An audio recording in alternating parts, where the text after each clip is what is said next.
Thank you, Marty. Avi Meyers here, Northtown Neighborhood News Magazine, a presentation of Sonny Hersh and myself.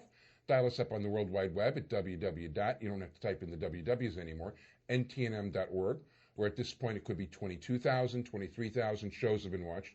It's just amazing how many of you are watching these shows over and over and over, and thank you so much. I know that you're watching them over, but also community policing, very important. If you get involved with your community policing and show up at the CAPS meeting themselves, and talk directly to the police.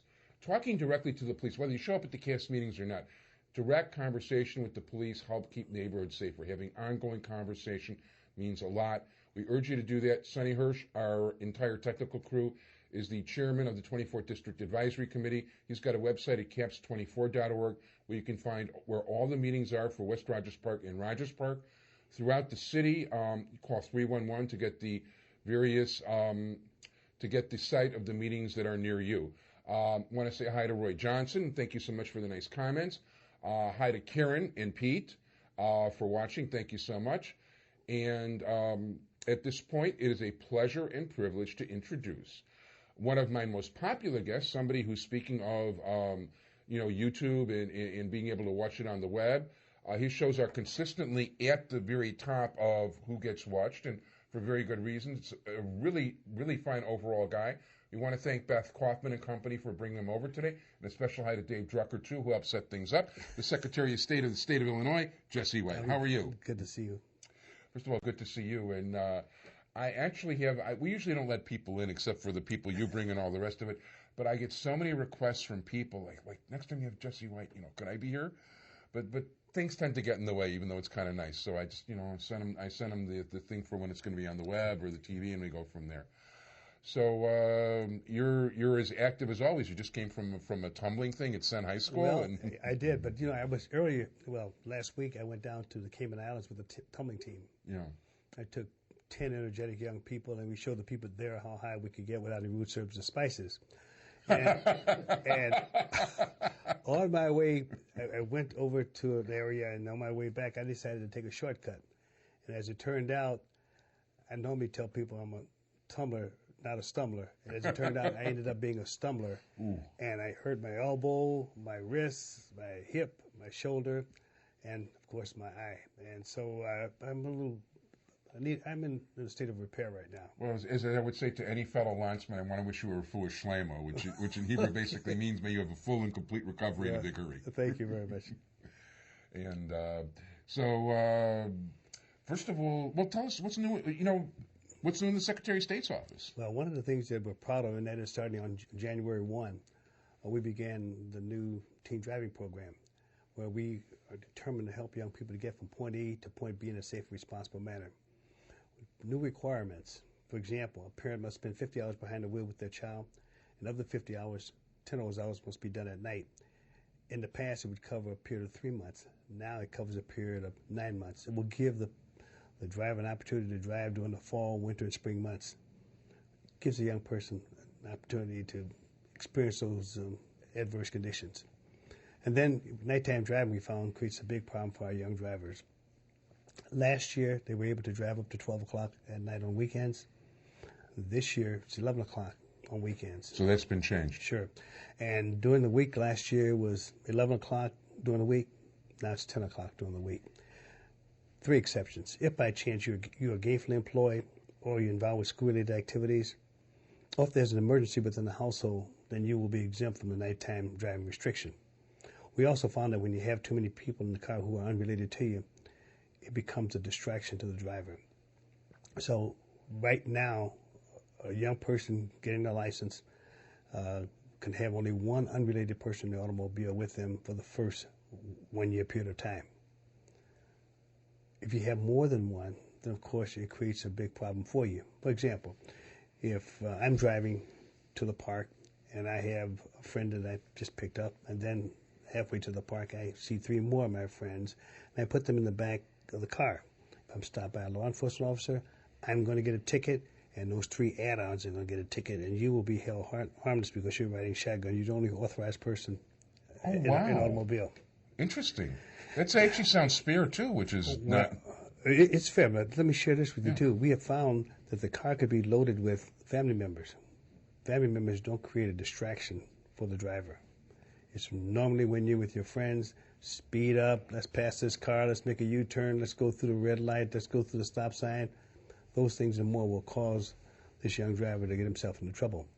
We also found that some of our young drivers want to get involved with what I used to call when I was a kid, drag racing. The new term is street racing, where you want to go up and down the streets at a high rate of speed. My first car was turbocharged. I know exactly what you're talking about. So this didn't happen to you, but starting this year, if you get caught participating in that kind of an activity, the car's going to be impounded, you're going to go to jail, you're going to lose your license.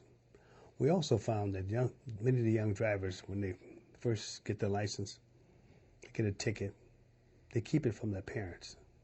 They go to court themselves. Starting this year, when you get a ticket, especially seeking court supervision, you will have to bring your parents to court with you. Oh, wow. Now, one more. We have found that many of the school districts will only spend 1 hour behind the wheel with the young driver. I went before the General Assembly and I asked them to extend those hours from 1 hour to 6 hours. I've asked the General Assembly to provide those dollars that are necessary for this to happen in a highly professional manner and in a timely manner to the school districts, and we think we're going to be successful in that regard. The greatest cause for loss of life for our young drivers between the ages of 15 to 20 is automobile crashes. These young drivers make up 6% of our driving population, but they contribute to 12.6% of the fatalities on our roads. Wow. Tazewell County, which is outside of Peoria, Illinois, within a 15-month period of time, 15, 16-year-olds lost their lives while driving. 2006 here in Chicago, 59 young people lost their lives while driving. I'm determined to help make the roads of Illinois the safest ever. I'm determined to provide these young people with the experience that they need in order to get from one place to the other. Now, what has happened is that there was an effort put forth to change the driving age from 16 to 18. I resisted that because in the northern part of the state we have adequate public transportation. We have trains, buses, L's, subway, the list goes on and on. Central Illinois and Southern Illinois are void of those modes of transportation. So we knew that if we had introduced a bill trying to raise the driving age from 16 to 18, it would meet with, well, it would not be of a favorable result. No, not downstate. And so what we decided to do, and that is to convene a task force, and we met in Springfield, Carbondale, and Chicago, and we were able to come up with the recommendations that I alluded to a few moments ago. One of the things that we're proud of, and that is parents can now go on our website and pull up the driving record of their child. Already, since January 1, we're talking about a month and a half, we've had about 8,000 hits where parents have gone online to pull up the driving record of their child. Something else is on our website. Wow. There's a contract that we diagrammed out. You as a parent can go on the website, pull up off a copy from the website, read it, have your child to read it, and then you sign it and have your child to sign it. So if by chance they violate the spirit of the contract, you won't have any problems walking over and saying, by the way, you had too many young people in the car. You violated the nighttime restriction. And our agreement is that if you do that, then of course you would relinquish the keys to me for a week. May I have the keys? Wow. See, it gives the parents an added tool. Yeah. And it's non-debatable because the proof is in the pudding. Yeah. You have a ticket, and parents have a contract with your name on it and his name on it, or her name on it. You know, you're making me think about all these things from when I was a kid. And you're right. Well, first of all, I actually did most of my early driving in Grundy County, of all things. Oh, yeah. Because the reason I got my car was I was doing, right after high school, I was doing play-by-play for the basketball teams in Morrison, Illinois, and Coal City. Yeah. And exciting areas. Actually, we had some pretty decent players down there. Oh, yes. People, as a matter of fact, Roger Powell Sr. was somebody I covered when he went down there from Joliet Catholic. His son played for Illinois not that long ago, and Bob Guyette and Gary Novak actually had cups of coffee in the NBA. So one played for Kentucky, one played for Notre Dame. Both white guys who could really shoot, but that was it. What happened to the jumping? Well, you know what? When they played other white guys down in Grundy County, it worked out just fine. But you get to the NBA, that's a whole different ballgame. I don't think they would have qualified for the Tumblers. Yeah. Well, I lost my right to be the coach. Yeah. I ended up being a stumbler. But you know what? One of the things you made me think. See, all this thing really took into place because, first of all, having driven in that area for a large part, it's so different there than it is in the city. In the city, first of all, the streets are very bright. And there's much more traffic. Down there, it's much more rural. There's fewer cars. It's also not well lit at all at night. And in Memphis, there was one route, I want to say it was Illinois Route 6 at the time, was basically a gravel highway with a 65-mile-an-hour speed limit. And, one of the interesting features in how one of the towns, I think it was Dwight, raised most of their money is you had about 100 feet warning for the stop sign. That's wonderful. I should share with you, Sure. One of the things that's happening next year, I take away about 900,000 driver's licenses a year. Wow. For a multitude of reasons. Excuse me. And one of the reasons is because of DUI. Yeah. Right now we have about 1,000 people who are on the BAY device. It's the blood alcohol ignition interlock device, where you blow into the tube. If alcohol is detected, then the car won't start. Wow. That costs about $1,500. And with support of the General Assembly, the bill was passed that will provide an opportunity for a person to continue to drive, but they have to, after they receive a DUI, but they have to put into the automobile the BAY device. Right now, we have 1,000 people on the system, and we think that early, possibly middle of next year, we probably have upwards of 30,000 people on the system. Because there are a lot of people who will go into the bars and have parties and will leave after being overserved, get into the automobile and try to get home or go to the next place. We want the roads of Illinois to be the safest ever, and we want to get these bad drivers off our roads. But at the same time, we believe that by putting the BAY device in the automobile, they will realize that the automobile won't start because they've had too much in their system. Now, that's interesting. One of the things that comes to mind, and I'm just curious, and if I'm giving away any secrets, I guess I'll bleep the audio out. But what if somebody else in the car breathed in there and the guy turns the ignition? I have the answer for you. Okay. I thought you'd ask that question, Javier. It means that you are in the wrong place at the wrong time with the wrong person at the wheel. Which means if he cannot blow into it successfully, it's obvious that he is impaired. Right. So you shouldn't be in the automobile with him. That's a good point. Okay. The young lady asked that question when I was in high school. Yeah. She said, well, Mr. Secretary, if he can't blow into it and be successful in starting an automobile, can I blow into it? I said, yes, you can blow into it, but your life is in jeopardy because this person has been overserved. I was at a high school in Chicago, Southside. Yeah. And I was talking about the organ donor program. I asked the question, how many of you drive? 275 kids are in the gymnasium. Yeah. All 275 raised their hand. Wow. Next question, how many of you have a driver's license? One guy raised his hand. I started to call the state police, the Secretary of State Police, and lock them up. But that just lets you know that there are individuals out there who've never had a license. There are individuals whose licenses have been suspended or revoked. Wow. Individuals who've had too many parking tickets to the point where they cannot get their license renewed. Our roads are not safe. When I came to this office, I came in when the office was under a cloud of controversy. Yeah, you sure did. And so I said that I wanted to run the office, make it as a business, restore some integrity to it, and put it in a posture by which the people could be proud. And so I retested 3,600 individuals who I thought may have gotten their license under questionable circumstances. As it turned out, 40% of the people passed and 60% failed. Wow. Now, you remember the Willis family, where these kids in the car of a minister that got killed in Wisconsin, and he was asked, how did he get his license? He said that he purchased it from the Secretary of State's office. Oh, yeah, I did read about that.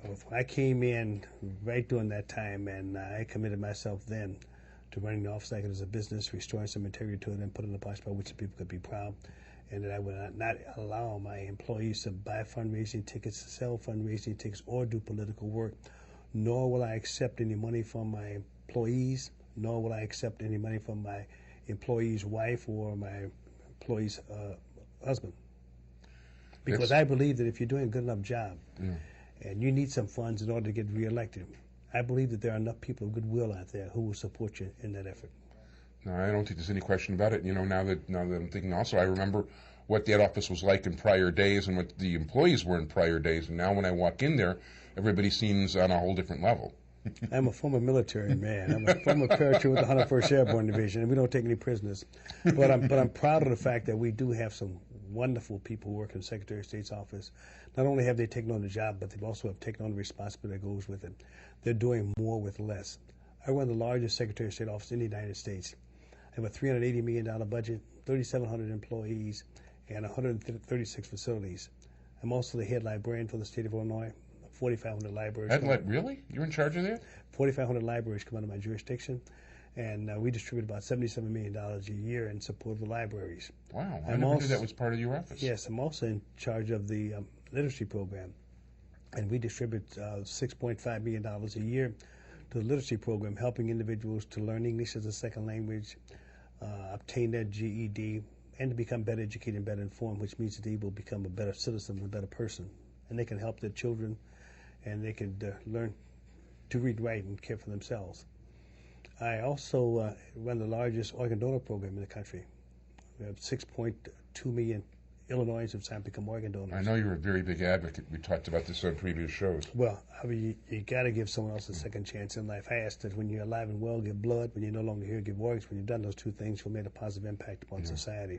One person can provide life or improve the quality of life for 25 individuals. We honored a teacher in New Lenox, Illinois. She gave her student a kidney. We honored a doctor at Loyola Medical Center. She gave her patient a kidney. Many times we think in terms of a hero as being someone who may have extricated someone from an automobile crash, rescued someone from a fire, saved someone from drowning. Those are true heroes. But when you can give someone else a second chance in life, you fall into the category of being a hero. And so we don't want your organs now, Avi. Okay, well, that's good. We'll take them later. Okay.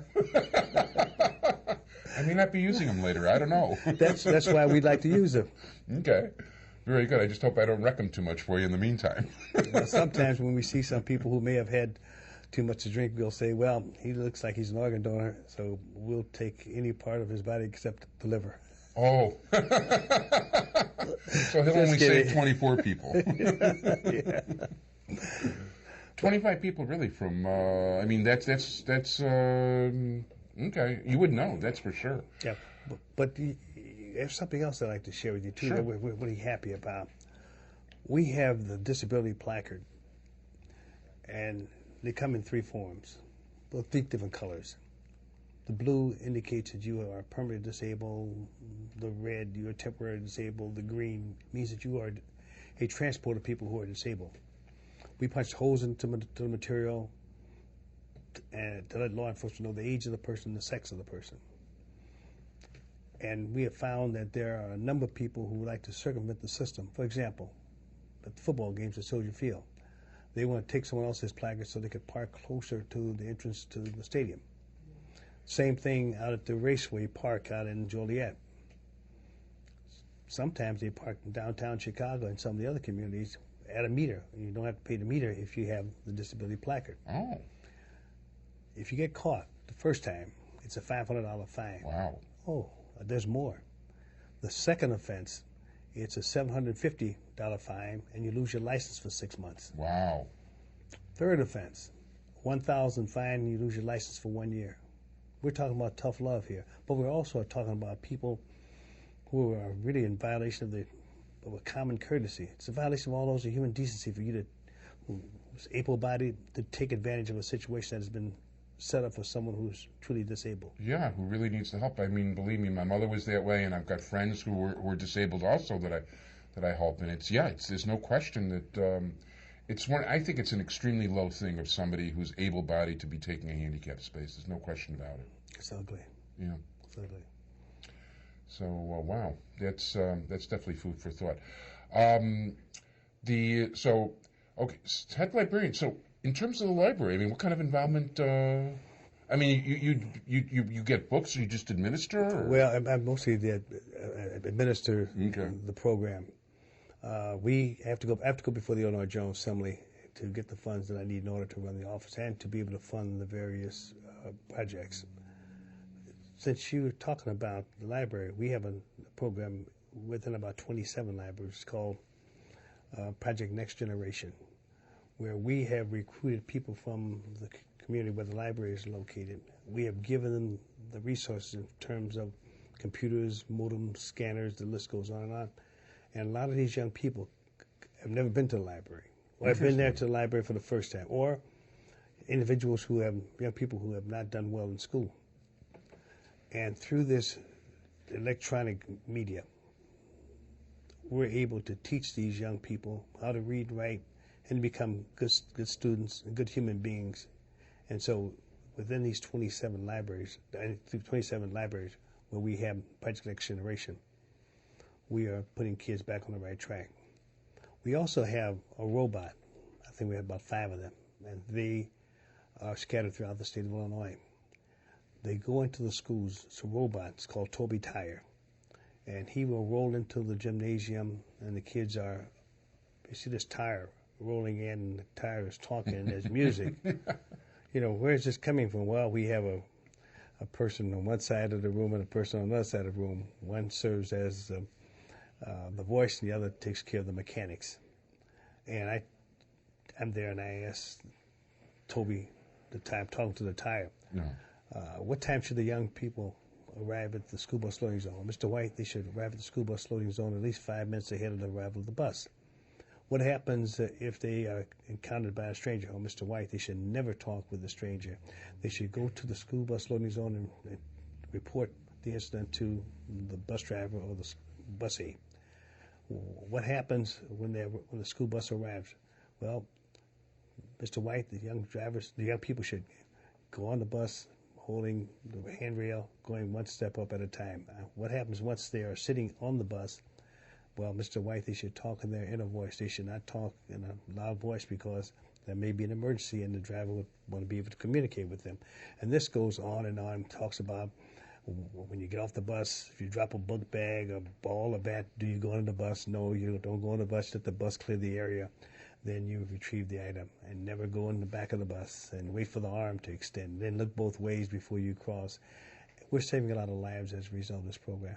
These young people are going to be our future. We have to do all we can to make sure that they are put in a posture by which they can become our doctors, lawyers, teachers, or maybe even tumblers. Television personality, like yourself. Thank you. Let's talk a little bit about the Tumblers. We, glad you mentioned that. We did 1,500 shows last year with 6 units, and we have 205 young people that make up the 6 units. We have 400 young people in training. We use the Moody Bible Institute at Wells and Oak, and we use Ada Park, 112th and Ada. We just got back from the Cayman Islands, and last year we were in China and in Bermuda. I use these excursions as a part of my vacation. I want these young people to see the world, become better educated and better informed. I try to speak about 7 different languages. I believe you can speak someone else's language, eat their food, learn their dance, learn about their culture. It makes for a good relationship. Which languages? So I tried a little Italian. I tried a little Greek, a little Polish, a little German. I tried a little of everything. But the bottom line is, I want these young people to feel and touch this big wide world out there. And when they do that, we're going to benefit from that. In Illinois, if by chance they happen to stray off the beaten path, $21,000 to $68,000 to cost we the taxpayers to put someone in prison for 1 year.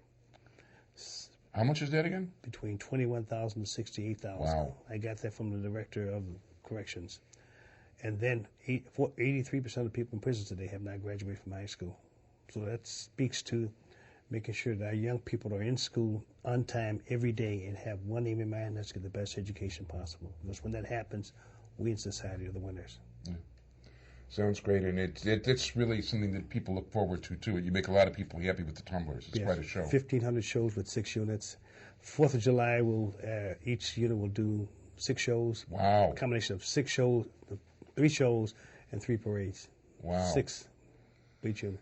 Good. Speaks a lot to their popularity, no question. Well, we turned down over 350 requests, can't put them into the schedule. And we're the premier halftime for the NBA. We'll perform for all of the NBA teams with the exception of the Lakers. They use the cheerleaders as a halftime presentation. Plus, Wow. we're in the process of building a foundation, Jesse White Foundation, a big complex, gymnastic complex, as well as a roller rink on the west side of the city of Chicago, where I started the tumbling team back in 1959.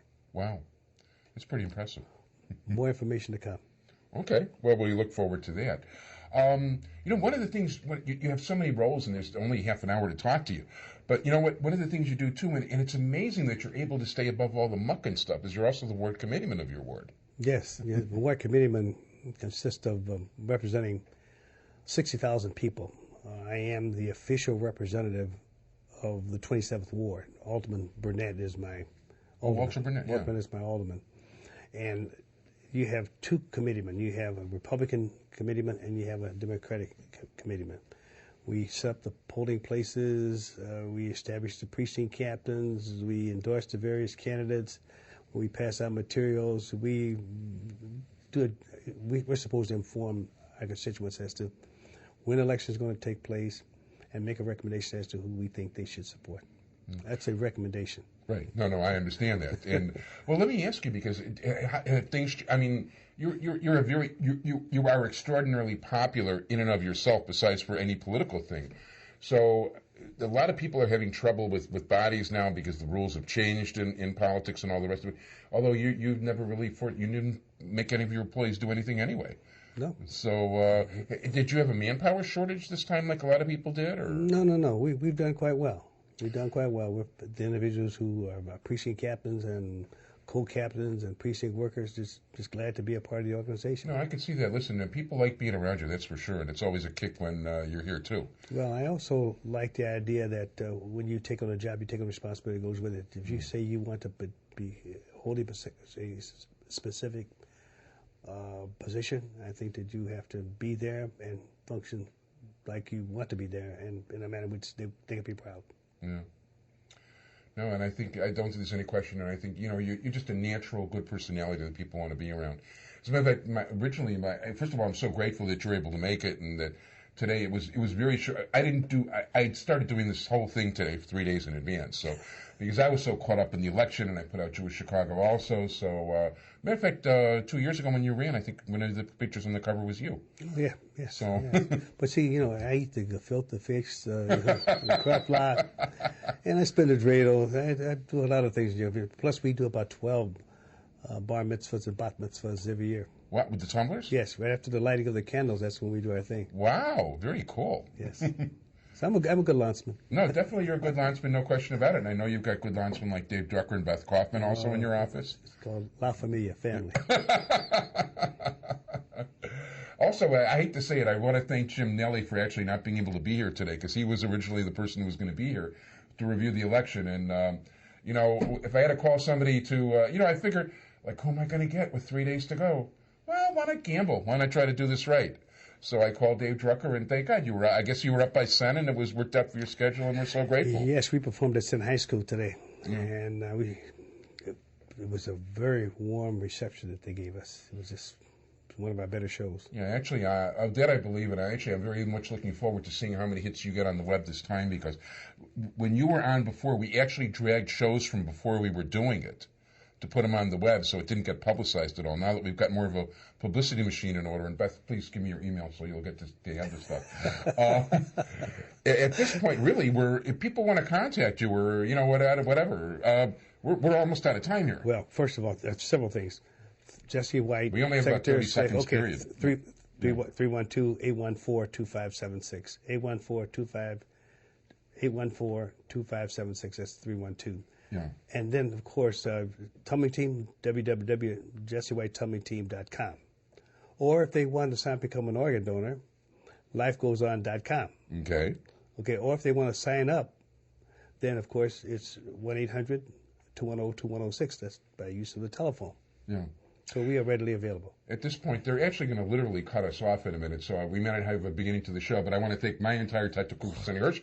I want to thank my extra special guest, Secretary of State Jesse White. I want to wish you much success, good luck, and no stumbles in the future. Thank you so much for being here. Thank you, Abby.